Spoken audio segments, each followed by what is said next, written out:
para la primera semana del mes de mayo del proyecto ECAM Física, segundo grado de secundaria, tenemos la actividad titulada Movimientos Periódicos. En esta actividad estudiaremos dos propiedades importantes de los movimientos periódicos, pero antes de hacerlo vamos a ver estas diapositivas, las cuales nos muestran el breve panorama histórico de la medición del tiempo, por Mauricio López, del Centro Nacional de Metrología.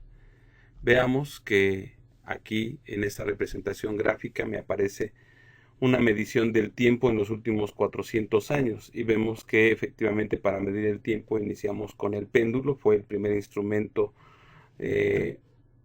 actual, aunque ahorita vamos a ver cómo es que antes de llegar al péndulo se hubo intentos realmente muy importantes por parte de nuestras culturas, y de esta manera se logra una evolución y que de una manera cada vez eran más cortos los tiempos para encontrar estas evoluciones con respecto a la medición del tiempo.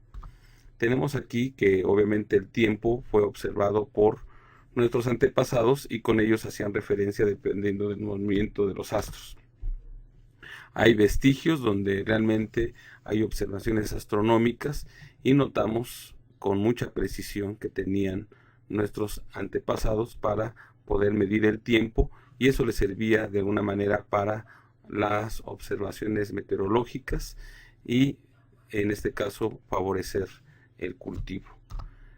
Vemos aquí en esta animación que los monjes lograban en la Edad Media medir el tiempo mediante una vela, y de alguna manera el tiempo podía ser observado de esta forma.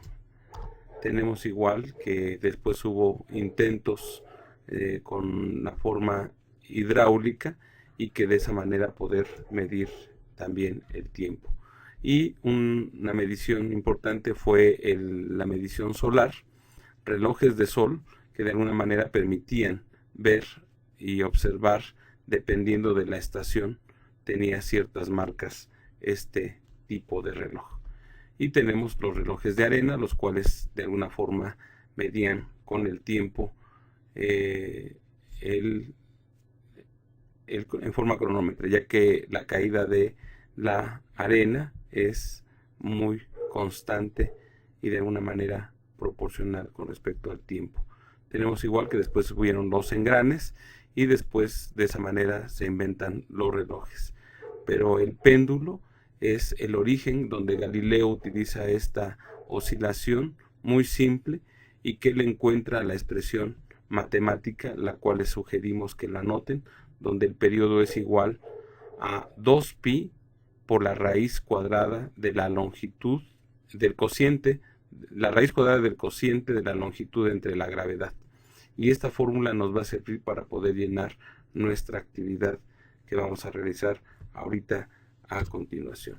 Por lo tanto, nos vamos ahora a la actividad en Excel, en el cual nos dice que el movimiento periódico es una sucesión de movimientos repetidos llamados ciclos. Como ejemplos podemos dar el movimiento de un péndulo, que es lo que acabamos de ver, los movimientos de rotación y traslación de la Tierra y los latidos del corazón también son periódicos. ¿Qué otro tipo de movimientos periódicos se conocen? Aquí sería proponer esta pregunta donde los alumnos nos pueden decir en qué eventos físicos o de la vida cotidiana ellos notan algo que sea muy repetitivo. Podría ser la programación de una estación de radio, en el cual ya tienen establecido que en cierto horario, siempre de cada día, tienen una programación. Pero también podría ser el día y la noche, que es un fenómeno de una manera periódico, la respiración o el oleaje que va y viene con cierta regularidad. En un movimiento periódico, el periodo es el tiempo que tarda un ciclo completo. Por ejemplo, el periodo de la respiración es de aproximadamente 3 segundos cuando estamos en reposo, y el periodo de los latidos del corazón es de aproximadamente 0.8 segundos. El periodo de rotación de la Tierra es la respuesta, 24 horas, y el periodo de traslación son 365 días, que es lo que tarda en darle la vuelta completa al Sol, y que son los días que tenemos del año. La frecuencia de un movimiento periódico es la cantidad de ciclos que se efectúan en una unidad de tiempo. Por ejemplo, la frecuencia de una respiración es de aproximadamente 20 respiraciones por minuto. ¿Cómo obtenemos este resultado? Pues si cada respiración dura 3 segundos, entonces ¿cuántas respiraciones hay en un minuto? Pues serían 20. Y la frecuencia cardíaca es de aproximadamente 75 latidos por minuto.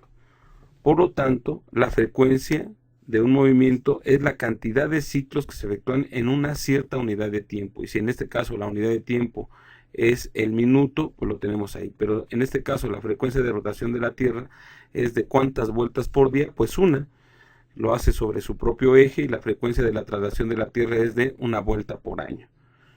El periodo y la frecuencia están relacionados. Sabiendo uno podemos deducir el otro, y ahorita lo vamos a representar. Por ejemplo, si alguien acelera su periodo de respiración a 2 segundos, ¿cuántas respiraciones tendrá en un minuto completo? Pues 30 respiraciones por minuto. Esto implica que ¿qué fracción de una respiración cabe en un segundo?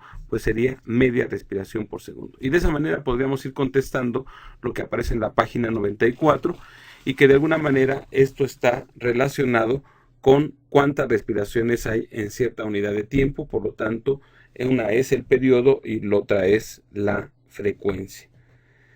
Si una persona al correr tiene 120 latidos por minuto, entonces ¿cuánto tiempo tarda cada latido? Pues sería medio segundo o 0.5. Entonces, esta relación que vamos a ver ahorita, vamos a hacerla en esta hoja de cálculo, donde tenemos en la tabla la longitud de un péndulo en metros. Por lo tanto tenemos 0.2, 0.5, que serían 20 centímetros y 50 centímetros, y después si la longitud es de 1 metro, de 2 o de 5. El periodo, como lo vimos en las diapositivas, la fórmula es 2 por pi por la raíz cuadrada del cociente de la longitud entre la gravedad. Y esa fórmula la vamos a escribir aquí. Por lo tanto, va a ser igual a 2, escribimos así en la celda C3, 2 por, escribimos la palabra pi, abrimos paréntesis, lo cerramos, multiplicado por la palabra raíz, abrimos paréntesis, y sería la raíz cuadrada del cociente, que es la longitud, entre, que es B3, entre la gravedad, que es 9.81. Cerramos el paréntesis y damos Enter. A ver, aquí algo pasó. Sería, en todo caso, entonces escribir la palabra potencia. Y la potencia sería de el número, y la potencia sería en este caso, coma 0.5. Y ahora sí, tenemos el resultado, que es 0.90.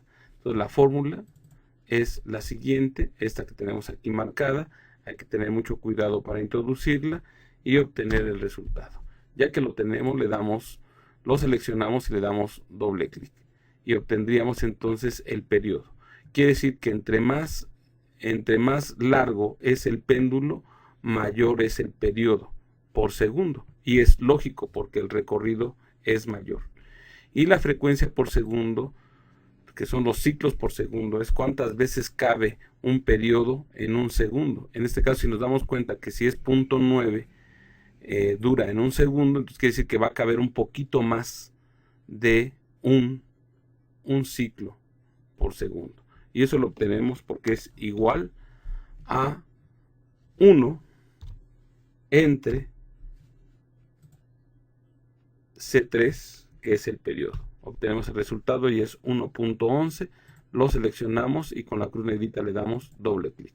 Y obtenemos los resultados correspondientes que tenemos en el libro, en la página 95. Y para obtener la frecuencia de los ciclos por minuto, pues sabemos que en cada minuto hay 60 segundos, entonces la fórmula va a ser igual a la cantidad de ciclos por segundo multiplicado por 60. Damos Enter, lo seleccionamos y le damos doble clic. Y de esa manera obtenemos la cantidad de ciclos por minuto dependiendo de la longitud del péndulo. Observamos que el primer péndulo de 20 centímetros de largo tiene una frecuencia aproximada de 67 ciclos por minuto. Vamos a estimar más o menos cuál sería la longitud si quisiéramos que fuera de 60 ciclos por minuto. Entonces vamos a hacerlo como a la inversa. En este caso, si quiero que sea de 60 ciclos por minuto, entonces quiere decir que sería un ciclo por segundo y su recíproco viene siendo 1.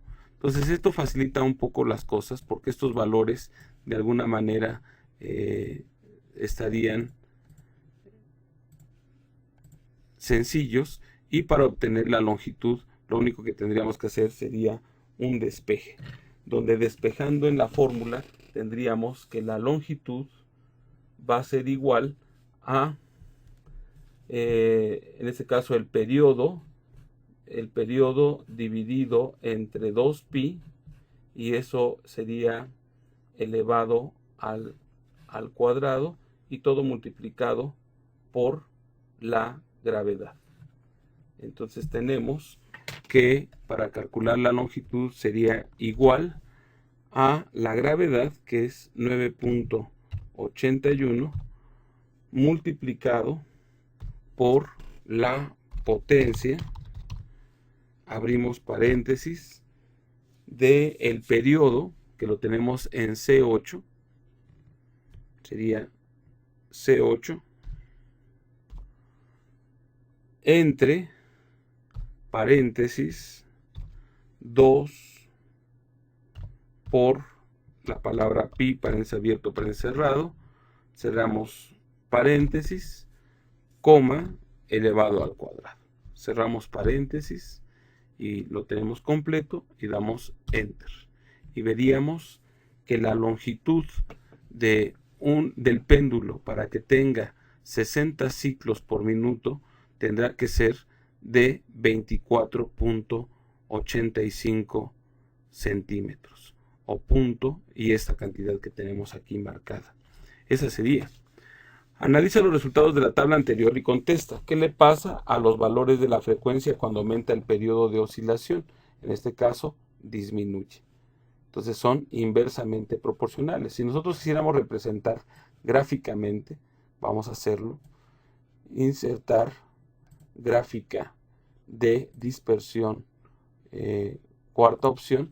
Vemos que conforme aumenta, esta sería en el eje horizontal, sería la longitud, y conforme la longitud aumenta, el periodo aumenta, pero la frecuencia disminuye. Por lo tanto, el periodo y la frecuencia serían inversamente proporcionales. Por lo tanto, dice, vamos a hacer la siguiente operación y nos vamos a aquí, y en la celda F2 y vamos a poner la palabra producto, damos Enter y me pide en el libro que multipliquemos la frecuencia de ciclos por segundo por el periodo. Entonces vamos a poner igual en la celda F3 a el periodo multiplicado por la frecuencia. Damos Enter, lo seleccionamos y damos doble clic y vemos que este resultado viene siendo constante, y la conclusión es de que siempre es 1. Por lo tanto, la fórmula, podríamos decir que el periodo multiplicado por la frecuencia es igual a 1. De ahí podemos obtener las otras fórmulas. Porque estas tres fórmulas que aparecen en la página 95 son equivalentes, porque una es una despeje de la otra. Y con esto estamos concluyendo la primera semana del mes de mayo del proyecto ECAN Física segundo grado de secundaria.